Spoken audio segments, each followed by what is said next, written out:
você nós podemos levar Jesus.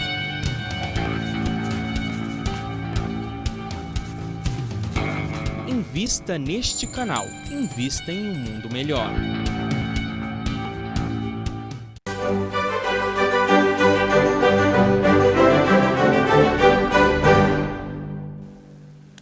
Retornamos com o Filosofando, falando hoje sobre a última bem-aventurança, aquela em que Jesus, aparecendo após a sua morte física, diz a Tomé que felizes, recompensados serão aqueles que podem crer sem terem visto.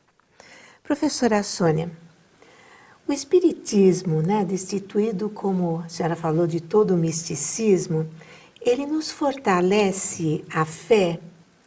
De que forma a filosofia espírita, por exemplo, pode nos auxiliar? E a certeza de que o bem sempre vence evitaria que o mal se propagasse? É importante que a gente tenha fé assim a longo prazo? Fazer um projeto assim a longo prazo é fundamental para bem vivermos? Veja só, essas questões também nos envolvem no nosso cotidiano, não é mesmo, Márcia? Principalmente a última, porque ter fé num projeto a longo prazo, se nós estamos vivenciando problemas terríveis agora, no presente, no nosso país, no contexto mundial, enfim. Mas é fundamental, sim, ter fé, é fundamental. Não aquela fé ao sabor das nossas emoções, dos nossos dramas pessoais. Eu tenho fé porque eu preciso de ajuda nesse momento. A fé é algo que é cultivado constantemente, cada dia que passa é um aprendizado. Senão fica apenas uma crença. Eu sei que Deus existe, Ele está lá, Jesus está cá, Maria de Nazaré está não sei aonde, os benfeitores eu também não sei onde estão. Não, nós precisamos ter uma fé consistente e o Espiritismo nos garante essa fé com consistência, né? Por isso que é uma filosofia, porque ela tem existência, ela existe e tem consistência, porque nós estamos realmente envolvidos no raciocínio profundo que os Espíritos trouxeram para nós através dos seus ensinamentos. Então, você me perguntou, o Espiritismo destituído como é de todo misticismo nos fortalece a fé? Sem dúvida nenhuma, porque a partir do instante em que nós vamos despindo os mitos, não é que nós vamos ficando sem chão, porque muitas vezes as pessoas, não, mas eu vou ficar sem chão, que isso? Não vai ficar, o chão está do jeito que está. Vou adorar quem? Vou acreditar em quem? Não é? Então nós vamos buscar Deus em nós, né? É um trabalho cotidiano, é um trabalho constante, é um trabalho diário, é um trabalho de minutos, de segundos, todo o tempo. Porque nós fomos circunscritos, nós estivemos circunscritos numa crença durante mais de 2000 anos. Então, para que a gente possa quebrar esses paradigmas dentro do nosso pensamento, leva muito tempo. Por isso que o Espiritismo, que é jovem, em corpo de doutrina, quando chega para nós apenas algumas centenas de anos atrás, em 1857, num corpo de doutrina, ainda não foi assimilado da forma como deveria ter sido, não é, Márcia? Certo. Porque a gente ainda está preso nessas coisas, né? Então, a certeza que o bem sempre vence evitaria que o mal se propagasse, sem dúvida nenhuma. Se o mal está aí, é porque a gente acredita no mal. Não é verdade? Santo Agostinho, que foi um pensador dos mais extraordinários, e ele volta na doutrina espírita para recompor o seu pensamento, ele acreditava na consistência do mal. Não é? Então, ele fez parte como é que é o nome daquela teoria maniqueísta, né? Que dizia o seguinte: o bem existe, tem consistência, mas o mal também existe, também tem a consistência. Na verdade, não existe, o mal é criação humana com base na ignorância das leis divinas, né?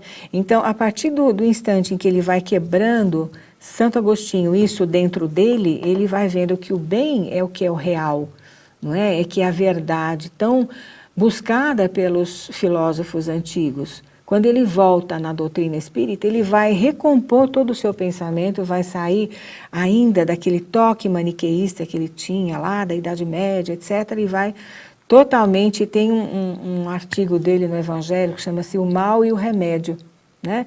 Então ele vai, ele inclusive assina a última questão do livro dos Espíritos, então ele se recompõe e diz que realmente se você vivenciar o bem, o mal seria ceifado na sua raiz. É que a gente ainda não acredita nisso, não é, Márcia? Sim. Não é verdade? Vai dizer que o mal é a ausência do bem, né? Então, Não muito existe. cômodo a gente dizer isso, sem dúvida, que o mal é a ausência do bem. Enquanto for a ausência do bem, o mal toma o seu espaço, né? Agora, tem que ver que o mal não está lá fora, o mal está aqui dentro, está dentro de nós. Nós precisamos, por isso que o Sócrates sempre dizia a mesma coisa, autoconhecimento, autoconhecimento, autoconhecimento, para a gente saber o que está errado dentro de nós, né? Para podermos ter consistência no bem aqui dentro. Então, quando Tomé, voltando àquele episódio, após o retorno da morte física de Cristo, que todos chamam de ressurreição, ele aparece a Madalena em primeiro lugar, né? Ele aparece para uma mulher em primeiro lugar, depois aos apóstolos na estrada de Emaús, em seguida aos 12, e em outras ocasiões mostrou-se para deixar bem evidenciada a vida após a morte. Ao saber dessas notícias, Tomé afirma que somente acreditaria se visse o mestre pessoalmente, conforme você disse no começo do programa, e tocasse os sinais do seu martírio. A oportunidade não se fez tardar e o mestre logo lhe apareceu e, ao se mostrar, Jesus sentenciou: "Por que me viste, Tomé, creste? Bem-aventurados os que não viram e creram." Então, todos nós que estamos aqui no exercício de crer, de acreditar, mesmo sem ver a presença física dos benfeitores espirituais, a presença física de Jesus, mas a gente sabe que eles existem, que eles velam por nós, esta é a verdadeira crença, este é o verdadeiro valor que nós podemos dar à nossa fé. Não é verdade, Márcia? Então, é interessante observar ainda que se tratava do momento em que os testemunhos dos apóstolos principiariam, pois estava a fim da época do aprendizado direto junto ao Mestre Divino. Então, o teste maior para eles veio depois que Jesus foi embora, né? Interessante que nós observemos que na luta pela implantação de um ideal, nem sempre tudo corre bem. Veja-se a luta de Allan Kardec e dos seus companheiros no começo da divulgação da doutrina espírita. Veja-se hoje, por exemplo, a luta constante da doutrina espírita em afirmar os seus pés aqui entre nós, principalmente no Brasil, que é culturalmente místico, né? Então, há muita resistência e vários incomodados se fazem adversários da obra. Portanto, para perseverar nos momentos de dificuldade, é preciso ter fé, pois sem uma crença firme de que o bem vencerá, torna-se muito fácil desistir no meio do caminho. É o que acontece muitas vezes conosco, não é mesmo, Márcia? Sim, a ausência de fé faz a gente titubear, duvidar, rebelar-se contra Deus, não é verdade? Isso. Então, é por isso que se diz que sem a fé, né, no futuro, nós tendemos a estacionar e realmente sofrer muito mais, né? Ela é fundamental. Exatamente. Bem se vê, Márcio, o quanto que a fé é necessária num projeto a longo prazo, por exemplo, né? Nós falamos muito a importância da gente viver o presente, vivenciar o presente, porque a gente pensa no passado, o espírita fica pensando lá no passado, na lei de causa e de efeito, para com isso, né? Então é o presente, nós somos herdeiros do nosso presente. Se alguma coisa a gente fez lá de errado e está aparecendo nessa existência agora, tratemos de nos educar e ponto final. Vamos plasmar uma vida no futuro muito melhor, né? Agora. Mas a gente também pode fazer um projeto a longo prazo, sem dúvida nenhuma, com base naquilo que você acredita, que você acha que é consistente, como no caso da filosofia espírita. Sem essa certeza das coisas esperadas, a força esmorece e a luta é abandonada. Então, nós estamos aqui realmente para lutar sempre, cada vez mais, né, Márcia? Porque a nossa vida, ela é uma luta constante. Né? Ela é uma luta constante, não luta no sentido guerreiro, é luta no sentido de extirpar os nossos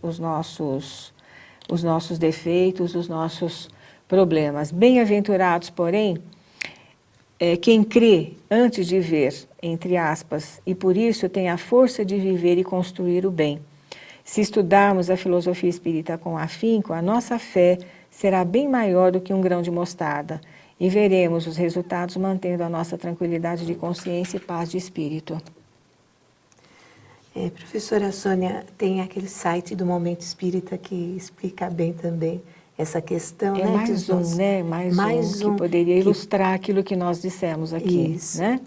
E vamos, infelizmente, terminando o nosso programa por hoje, solicitando que se associem ao Clube Amigos da Boa Nova através do telefone 0800 12 18 e 38 e que, se tiverem necessidade de assistir a algum programa que tenham perdido, vocês podem fazê-lo através do youtube.com/TV Mundo Maior, /filosofando, ou pelo site da tvmundoMaior.com.br/programação/filosofando. Muito obrigada pela sua atenção.